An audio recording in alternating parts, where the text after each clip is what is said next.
Welcome to the Knowledge Project. I'm your host, Shane Parrish. I'm the author of the Farnham Street blog, a website dedicated to mastering the best of what other people have already figured out. The Knowledge Project is an experiment in which I will host interesting guests from a wide range of disciplines to better expand our minds. Before we get started with the first episode, I just wanted to take a minute to comment on the premise of the show and our guest. Michael Mauboussin is one of the better thinkers about thinking out there. I thought Michael would be the perfect person to start the series. Not only is he a managing director at Credit Suisse, but he's also a teacher and a writer. He's done a ton of research on decision making, and he's written two books I absolutely love, Think Twice and The Success Equation. I'm not aiming to have these conversations long and drawn out. Rather, I want to pick the brain of the person on the other side. There won't be filler, so some episodes will be shorter and some will be longer. I'm aiming to walk away with increased understanding, to master the best of what other people have already figured out, if you will. Topics will focus on things like innovation, leadership, and making better decisions, but perhaps more importantly, I want to also explore philosophy, the questions of life and what it means to live a good life. You can leave comments online at Farnham Street for Twitter, facebook.com/Farnham Street, or you can send me an email. I'd love to hear from you. I was wondering if maybe we could start with your daily routine. What's that like? Well, every day is a little bit different for me, but there are probably a couple key elements. And, for me, one of the key starting points is always sleep. So I'm one of those guys that actually needs to sleep and doesn't function as well without sleep. And I went too long in my life without figuring that out. So for me, at least, 8 hours is really important for me to be functioning effectively. A lot of the time is usually, normal days is usually doing research and reading things. So I actually am one of those guys who spends very little time watching TV. I do watch things like sports from time to time, but most of the time is spent reading and trying to do some research. So a typical work day, that is. And the other thing I'll say that's really super important to me is physical activity. So I try to work out a number of times a week. You appreciate this as a Canadian. I'm a hockey player, so I like to go out a week or two, a night or two a week, and try to play and skate with the fellows and so forth. So I think that those balances between sleeping well, trying to eat well, exercising, and then spending a lot of time reading is a typical and productive day for me. That's awesome. Do you chunk your time? Like when you're reading, do you do that in increments of, like, what would be your kind of the time that you set aside for that? Some days are better than others. I'll tell you, it's interesting. Mostly when maybe even more indicative, when I go away on vacation, for instance, I will almost always be very methodical about chunking large blocks for reading specifically. At work, it's a little bit more haphazard, of course, because things are coming, going, calls and meetings and so forth. But whenever possible, I'm obviously much more effective at writing and reading in chunks. And I'll mention one little side story on this. The first book I wrote, I co-authored. This is now a dozen years ago, or more than that, actually, 17 or 18 years ago. And I thought that I could do it a bit on the fly, a little bit here, a little bit there. And what I realized is, for my sustained effort and attention, I really do need to block out in chunks. So for me, it's actually a very important thing to do. Yeah, I find that if I don't chunk out time in at least kind of 30 to 45 minute increments, it tends to be consumed by technology. And, I don't know about you, but I end up picking up a device or doing something else. What role does kind of technology play in how you go about your time? And do you read on a Kindle? Are you reading books, physical books, or? Yeah, well, the technology, I try to, I'm the same. I can get fidgety, and then if I'm easily distracted by technology. That said, I find it to be very useful. So I do, it's actually now probably the first thing I check in the morning is Twitter versus papers, although I do try to go through the papers fairly methodically. But I do try to turn that stuff or tune that stuff out as much as possible and just come to it from time to time. As for reading, and I don't know if this is a generational thing, but I still prefer physical books to reading on the Kindle. So I might read on the Kindle on a plane or something, but usually I'll do shorter reads versus long reads. But mostly I like physical books. Probably it's because of habit, but I also like to write in them from time to time. But the most important thing for me is I feel like I can remember. I actually don't have that good a memory when I read, but I do tend to remember where things are in books physically. So I sort of know, like, this is something that was interesting. It was a passage on the left page about in the middle, so I can go back and find it that way. So for some reason, my own mental recall tends to do much better with physical assets than it does with electronic. Even though I know I could search for it electronically, I feel more comfortable with it in the physical form. So I don't know if I think there probably is some research showing that there might be differences in how people can absorb and recall information based on physical versus electronic. But I'm still a bit of an old school guy. Now the problem is I have all these books everywhere. I don't know what's going to happen to them, but that's okay. So you're a bit of a prolific reader. I mean, how do you go about taking notes and synthesizing books? And what is your process to kind of integrate that into your day-to-day life when you read something that's meaningful to you or something you want to remember? So I'm probably not as methodical about it as I should be. That said, a lot of what I read does relate to my day job, and because a lot of my day job, I'm working with mostly concepts around business and investing. Many of the concepts cross over quite well. So I find myself often using things in my own research, and that is actually incredibly useful because when I write about it or I have to speak about it, it typically means I need to understand the material reasonably well. But there are still a lot of little side topics. I don't really. I just try to remember them. I try to bring them up in conversation. I try to weave them into my own mental models. There are some books, not many, but probably 1 in 10 where I will write in them quite, underline a lot and write notes and so forth. But most of the books, the great book, How to Read a Book, is what I would recommend most people do, and talking about different levels of attention that you would, Mortimer Adler, different levels of attention you might pay to different things you read. And I'm not sure, again, I do it systematically, but that's roughly a structure that I tend to follow. Do you go back and organize that through Evernote or something, or? I don't. I should. That said, a lot of it's a bit. I mean, I'm sure I should probably be more systematic in this, in terms of my library. But in my library, I can find almost everything. I have a few thousand books probably, but I can find almost everything pretty quickly because I have a mentally cataloged. So certain sections, I often put authors together, but certain sections I sort of know where things are. So for the most part, I can do that reasonably well. It's probably. I'm sure there are many things I'm missing. And I probably should be more systematic, but so far so good. I'm comfortable with this approach. You've done a lot of thinking on decision making, and as it pertains to not only, specifically to the investment industry, but outside of that, in terms of how we can go about making better decisions. One thing I don't recall a lot in reading your research is the role of intuition in decisions and how that can be helpful or harmful. Is that something you can speak to? Yeah, absolutely. I've thought a fair bit about this, and I actually wrote a bit about it in one of my books. Let me first say that I think there is a role for intuition. That said, I think that it's broadly overestimated.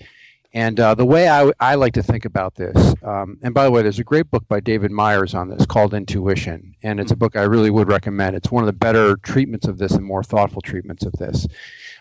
The way I think about this is intuition is very domain specific, and specifically, I would use the language of Danny Kahneman. System 1, system 2. So system 1 is our experiential system. It's fast, it's automatic, but it's not very malleable. It's difficult to train. Our system 2, of course, our analytical system, slower, more purposeful, more deliberate, but more trainable. And I think that intuition applies when you participate in a particular activity to a sufficient amount that you effectively train your system 1 so that things go from your slow system to your fast system. So where would this work, for instance? It would work in things like, obviously, like chess. Chess masters, we know they chunk, they can see the board very quickly, know who's an advantage, who's not an advantage. But it's not going to work. So the key characteristic is going to work in what I would call stable linear environments. Stable linear environments. Athletics would be another example. For long parts of history, it was in warfare. Certain elements of warfare would work. But if you get into unstable, nonlinear environments, all bets are going to be off.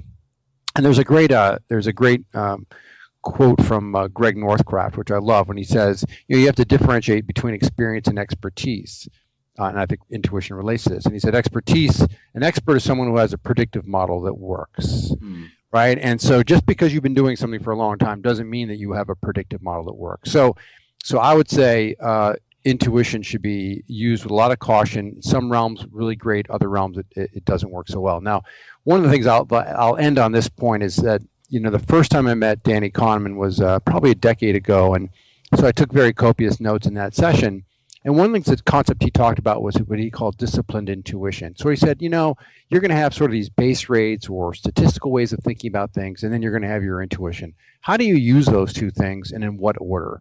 And the argument he made was you should always start with the base rate, sort of the statistical approach, and then layer in your intuition. So he called it disciplined intuition. And otherwise, if you go with your intuition first, you're gonna seek out, right? You're gonna seek out things that support your point of view. So I always think about it that way. I know that a lot of people make decisions using their gut or their intuition, but I just don't know that that's the best way to do it in most settings. Some settings, yes, but most settings, no. So let's say we're in a fairly stable kind of environment where intuition can play, a predictive role. How do we go about honing that? And I guess more importantly, in the context of an organization, how do you go about learning to hone your intuition based on other people's expertise? Yep. I mean, that's a great question. I think this is where you would fall back on the Anders Ericsson stuff on, deliberate practice, right? So this would be, I think that the key here is really the notion of feedback, right? Where you make a decision or you see something and you get feedback as to whether that's correct or not, and then you correct course and so forth. So in those stable linear environments, you can practice deliberate practice, and you can get feedback that allow you to correct course and get better and better. And then you start to internalize a lot of those lessons. So, there's even an even more trivial example of where intuition might work, and that is low-level driving, right? So you learn to drive a car the first day, you're using your system 2, but as you progress, you get better so that you're capable, right? You're okay and you're not a hazard to society. Now, the fact is most of us as drivers can't go on some race course or drive some stunt, right? Because we don't really have that level of expertise. But for good, for many things in life, good enough is good enough. But to really train your system 1 to be really, really good, I think it requires, that structured, deliberate practice. And I think the essential element there is feedback. That's an awesome point. When you're working in a large organization and you're making decisions, you may be part of the cog, I guess, in the wheel, so to speak. Mm-hmm. How do you, as an employee, learn from the process by which other people are making the decisions? Like, how do you try to tease out the variables that you should be paying attention to that you may not be an expert in this industry? How do you go about, how would you orchestrate that kind of process to maximize the learning between people and not necessarily just reaching the most rational or, I guess, best decision you can? Yeah, I mean, it's a great question. I think that the way I would probably think about this is to emphasize the process rather than the individuals, right? And you think about quality decision making and even things like the wisdom of crowds and so forth. I mean, the key is, first of all, settle on what you're trying to figure out to begin with, which is important and not always crystal clear. And then the next thing is really to surface alternatives or surface various ideas. And I think when you think about where a lot of organizations go wrong, it's actually in this process, is people either wittingly or unwittingly suppress their views or opinions about various things, and hence not all the possible solutions are considered, and then you go from there to figure out what is the best solution. So when I look at organizations, say, are things working well, are things not working well, I really tend to focus on the process and saying, are the processes here in place sensible? Now, there are a couple things I'll just mention. When you talk to people, for example, on committees, there are common things you hear from people. One is, my committee's too large, right? There is an optimal size for a team, and it's not 10, right? It's not 15. So people will complain we have too many people, and that's dilutive to what we're trying to do. You'll hear people talk about, someone in the room, the senior leader, for example, might express his or her view very strongly, and that immediately suppresses alternative points of view. So, yeah, I think that's those are common things. So to me, the essential thing to try to learn from is this at its core a thoughtful process. And I'll tell you that I think a lot of organizations of all stripes emphasize the virtues of diversity, which certainly is of some value, but they're not necessarily clear on how to manage diversity, right? So it's not just to have it; it's how do you take advantage of it. And I think that's something that's lacking in a lot of places, and that's a potentially very large area for broad improvement, not just in business, but in almost every walk of life. So I love the idea of evaluating your decision-making process. It's kind of like how the check and balance for the knowledge worker, so to speak, if you're making decisions all day and that's how you're going about it. One question is, I guess we can kind of come up with the construct that a thoughtful decision process will look different depending on the environment and depending on the type of decision. But how do you go about evaluating a decision process if you're operating in a constantly changing environment?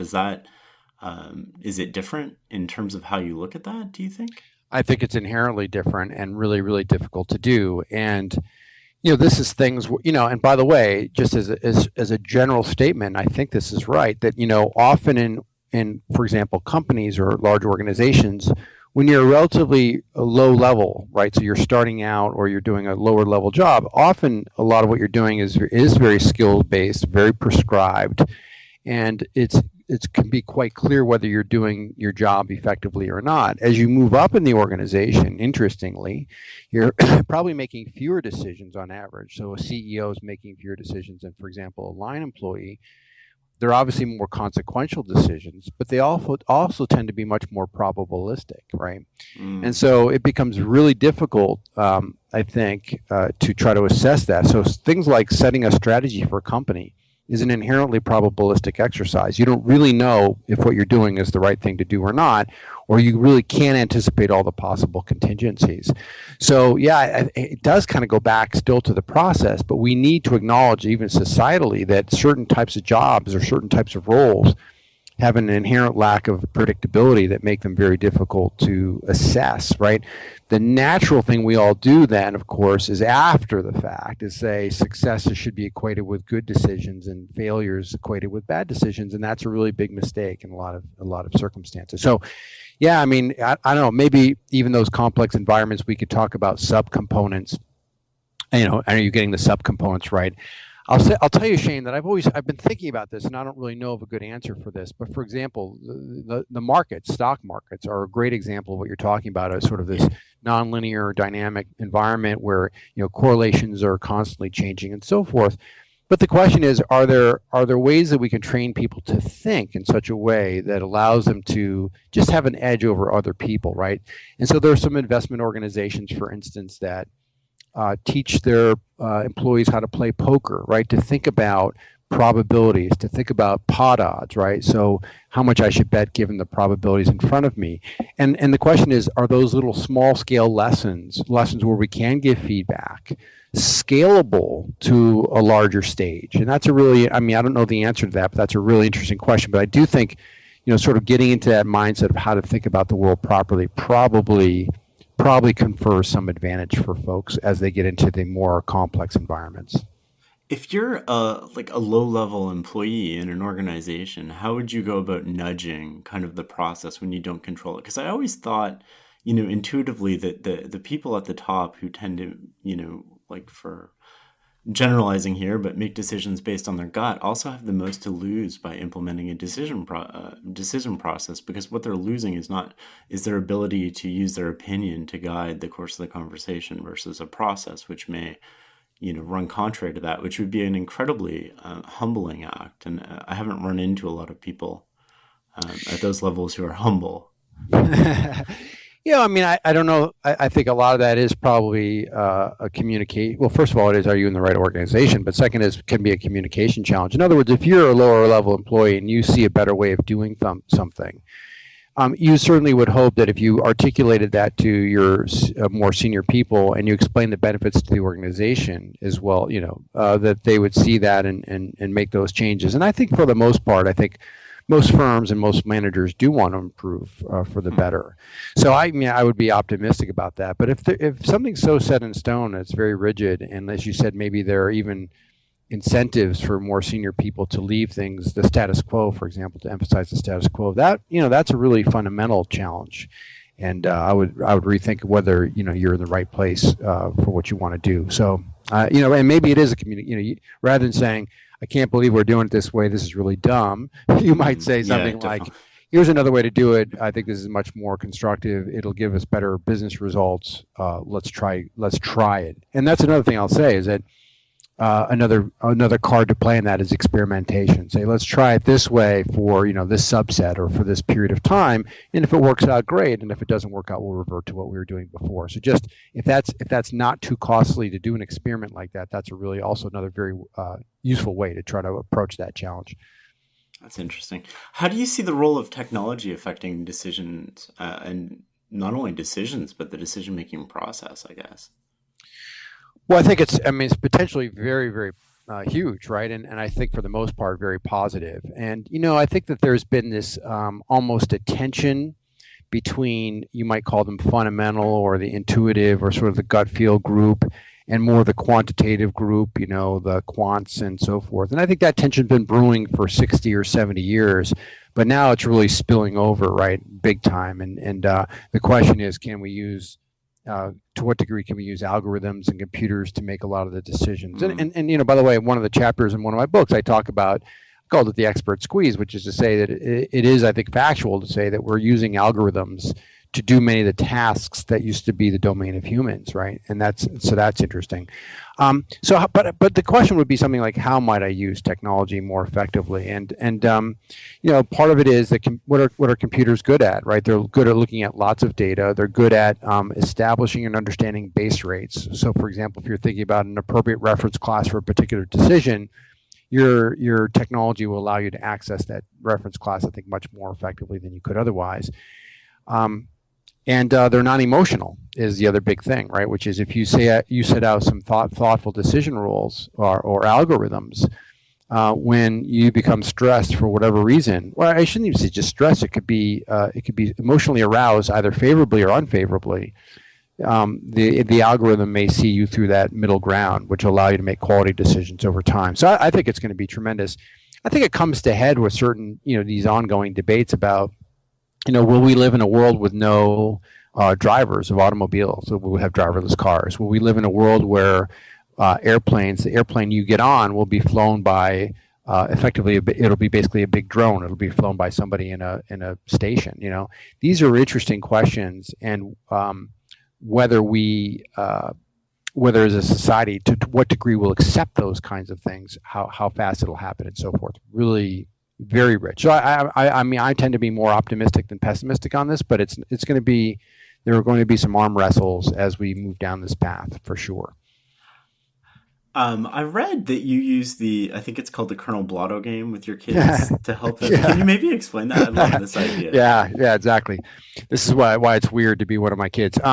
So Colonel Blotto is an interesting formulation from game theory. So if you ask people about game theory, almost everybody at some point learned about the prisoner's dilemma, and which is useful because it has real world applications and even things in military strategy or bidding wars and so forth.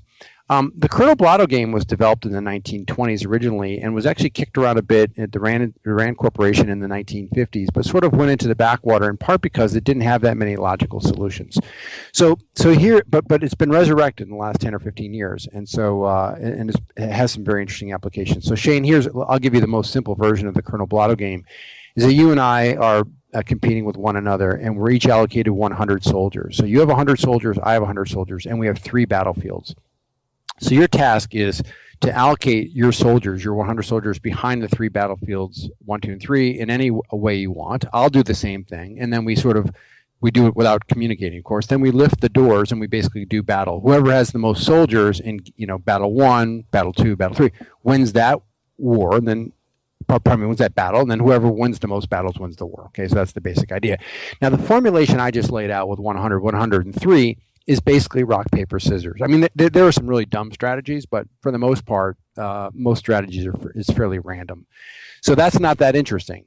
So where Blotto becomes really interesting is when you start to introduce asymmetric resources and expanding battlefields. So, for example, rather than we both have 100 soldiers, now I give you 120 soldiers, and I only have 100 soldiers. So now you have more soldiers to deal with. Now, there are still scenarios under which I can win, but you can start to see how that would tilt the advantages for you. And then we might say, well, instead of 3 battlefields, let's have 5 or 7 or 9 or 11 or what have you. So what's interesting is it starts to shed some light on how you might want to compete in various contexts.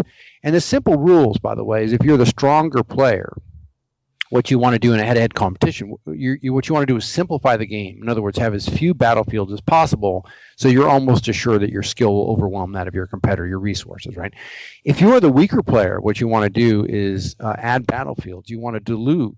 You want to play across as many domains as possible to dilute the strength of the stronger player. So, the application of that underdog strategy might be, instead of going toe-to-toe in warfare, it's a guerrilla tactic. Mm-hmm. Instead of trying to, sort of go play head-to-head, you might try trick plays or different formations that are unfamiliar to the stronger player. In business, it would be, disruptive innovation. So trying to go after the incumbent, again, head on, you try to kind of circumvent. So there are some practical applications of the Blotto game that can be really, really, I think, very rich and very interesting. Once you sort of explain it to people, they get it. But what's beautiful about Blotto is it's all been mathematized now and leads to some very interesting and beautiful, I think, some beautiful conclusions. So good behavior in your house gets you more soldiers?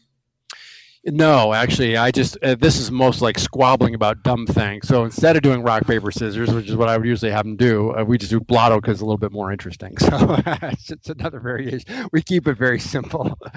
What other tools do you use to help your kids learn how to think? I mean, that's a subject that I think people are really interested in because it goes to the broader question of how do we teach people how to think?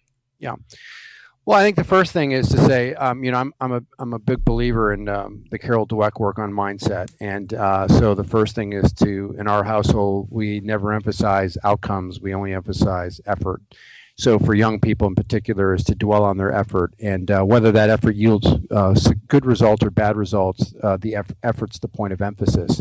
And that can be confusing for kids, right? Because they think, for example, grades or particular test or assessment is really giving them feedback about whether they're doing well or not. But when you say, you've done well on an assessment, but your effort was lacking, that's a hard lesson to hear from the kid.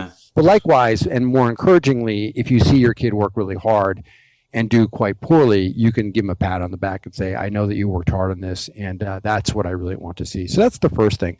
The second thing is another aspect is just to make people aware of thinking about the world in a broader sense, right? So opening up different points of view. So typically, if a kid of mine will express a particular point of view on something, what I'd like to do is to get them to think about alternative points of view and maybe have some ways to think about that. And so that's, I think constantly always thinking about that. And then the third thing is, I've had particular situations where we would do, fun bets and to try to teach a lesson. And I'll give you one example that's a funny one. It's a few years old, but my oldest son, this is the 2007 World Series, and I think it was the Boston Red Sox against the Colorado Rockies. And he comes to me, and he's in his mid-teens or something. He comes to me and says, I'm feeling it. I think the Red Sox are going to sweep. So I'm like, okay, you have any money for that? And he said, yeah. So I said, all right, here's the bet I propose to you: is if they sweep, I'll pay you $20. And if they don't sweep, you pay me $5, right? So that's inherent in that bet that I've offered him is a probability of them sweeping, right? So, by the way, this is one of those bad outcomes for me. And by the way, so the way it works, I mean, if you work out the math of it, it's the probability of a sweep is probably somewhere between. I mean, if you're super generous, 18%, and more likely 12 or 15%, something like that. So I definitely had the better of that bet, but of course they did sweep, right? So of course I'm handing over my $20 and honoring my bet. But I said to him, this is a teaching moment, right? Because you realize that you won this bet and you're feeling good about that money in your pocket. But if you make these kinds of bets over time, you're going to lose. And here's why it doesn't work, right? So that's an example of how to explain the math of it, and I think he got that. And the last thing I'll say, I'll mention this quickly. This kind of stuff we talk about from time to time around the dinner table. But my youngest son, who was in 7th grade, had a tutor working with him on some math work, and the tutor came up to me afterwards and said, "Mr. Mauboussin, I have to mention, it's really quite unusual that I gave your son the Monty Hall problem, and he knew the answer to it." So he's like, most 13, 12-year-olds don't really know the answer to the Monty Hall problem. Right, so this is one of these little math problems. And, the reason he knew the answer is because we had talked about it just a few weeks before. And, the answer to the problem is very counterintuitive, but we walked through why the answer was what it was. And we actually pulled up a simulation on the computer. So it was beyond just understanding that what you should do, but really understanding the concept. So all those things probably that's a long answer, but part of it is just, and by the way, also trying to model it. So just saying, if I'm making a decision, let me explain how I might think about this problem. I'm also one of those people, actually, I never tell my kids what to do. I do tell them things what to do, like, around the house, but when they're making decisions, I mostly try to stick to recommendations versus telling them what to do. So I want them to think for themselves. But I say, I'm going to give you some things to think about that may, so these are some ideas or recommendations that may be helpful in your process, right? So they probably know where I'm coming out on things, but rather than saying, I'm going to decide on your behalf, I'm going to let them think about it and try to give them some guides for their thinking. I like that a lot. You mentioned open-mindedness. How do we go about fostering that in adults, not necessarily children, but you're in an organization, and I think we've determined through the Good Judgment Project that part of what makes a good predictor is being open-minded and being willing to change your mind. How do we go about fostering that type of behavior? It's really hard, and I do think this is part of an element of personality. So I wouldn't say it's immutable, but there's an element of this. It's going to be more natural for some people than others. So that's the first thing, is to say, if you find someone who's naturally not open-minded, it's going to be a struggle to try to change their behaviors. But that said, it's this constant point of view. By the way, Tetlock, you mentioned Tetlock and the Good Judgment Project. They've done really beautiful work. And part of it is even things like, if I want to be, this is fancy language, right? But if I want to be a Bayesian updater, in other words, what the Bayes view is, I have a point of view on something, a prior, and new information comes in, I should update my probabilities based on the new information. How good are we at doing that?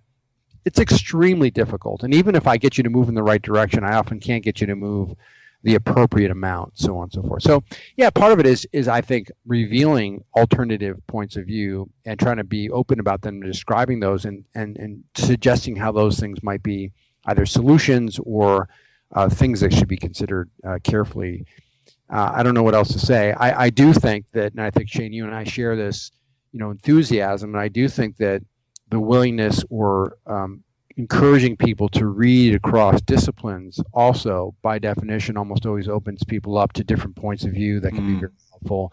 So you have to make a concerted effort to expose yourself to different ways of thinking. So part of it is going to be hardwired probably, but part of it is putting people in an environment where they're going to be exposed to various ideas, and those are not only welcomed, but they're also encouraged, right?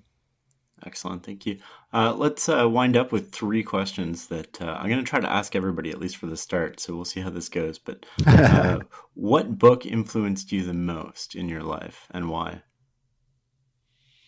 Well, that's hard. It's too hard to answer one, but I can mention probably a handful of them that were very influential. From a business point of view, certainly the book written by my mentor, Al Rappaport, called Creating Shareholder Value, was enormously influential. He's a dear friend. We are collaborating on a project now, so that would be one.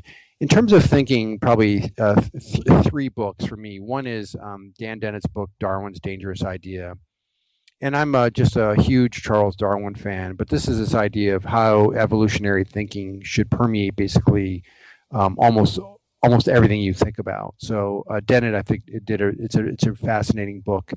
Another one I would mention is E.O. Wilson's book, Consilience, right? And consilience really means the unification of knowledge, but the plea that Wilson makes in this book, to which I'm deeply sympathetic, is that many of the problems that we face as individuals and societally, are problems that are going to be at the intersections of disciplines. And it's simply not enough now for us to use one discipline to try to solve problems. We need to bring people together to think across those intellectual barriers.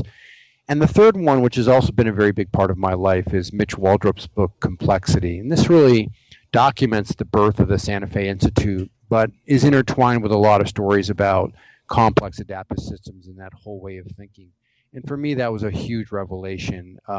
It actually clicked into place as I was trying to contemplate, think about things like markets or economies, but just as a mental model, extremely fertile to get you to think about all sorts of systems out there, be they organizations, businesses, markets, what have you. And things like the wisdom of crowds, all those ideas, they naturally flow from looking at the world through the lens of complex adaptive systems. That's awesome. What book is on your nightstand right now? Right now I'm reading Laszlo Bock's book called Work Rules, which I love. So Bock is the, I don't know exactly what his title is, but he basically runs the human resources effort at Google and has been extremely innovative. I think Google itself has been extremely innovative, but Bock's sort of leading some of that charge to think about the policies around managing people much more effectively than most organizations. And what I like about it in particular is it's very analytically driven. And it's also been, as you talk about open-mindedness, very much of a learning process. So not only does he share many of the things they do very well, he also talks about the bumps along the road and some of the mistakes they made and how they corrected those. So that's a topic in general I'm very interested in, is how do we think about finding the right people? How much time do we spend hiring? How much time do we spend evaluating people and so forth? So that's what I'm reading right now. That's a fascinating subject. One of the ways that I find new books to read is always in the back, kind of the bibliography and recommendations from the author in terms of where he got or she got the sources for what they're doing. So I was thinking one of the parts of the Knowledge Project would be asking guests who I should interview next, in their opinion, to be on the Knowledge Project. So you're asking me, yeah. So, well, I mean, there's so many people. A couple of people come to mind. Look, I think that one of the books I really enjoyed the most in the last couple of years was Ed Catmull's book, Creativity Inc. So, how I just have enormous respect for what they've done at Pixar. And if you read that book, Catmull talks about how it is you generate diversity in an organization, but also have a common mission. And he also talks about a couple restarts. So situations where he somehow had a sense that they were drifting away from their mission, and then he was able to make some changes to try to bring that back into focus. So that's one. The other one I'll just mention, it's a book I just recently read, is Michael Gazzaniga's book, Tales from Both Sides of the Brain. I just find this to be, so Gazzaniga is a neuroscientist at UC Santa Barbara and is known for, over 50 years for his absolutely extraordinary, I think, fascinating research on split brain patients. So people where there's a section of the corpus callosum. And so the allowing for the analysis of what modules work in your right and left hemisphere. So that to me is another very, very fascinating area. And in particular, this module in our left hemisphere, which he's dubbed the interpreter, this module that attempts to close all cause and effect loops. And for heaven's sakes, we're all about narratives in our lives, right? We're all, as humans, we're all about causality. By the way, that's one of the reasons we struggle so much with understanding statistical thinking. And that book is absolutely, it's a fascinating read. The research is, to me, extraordinarily interesting and also very revealing of who we are and how we think. That's awesome. Thank you. Michael, this was fascinating. I appreciate having you on the show.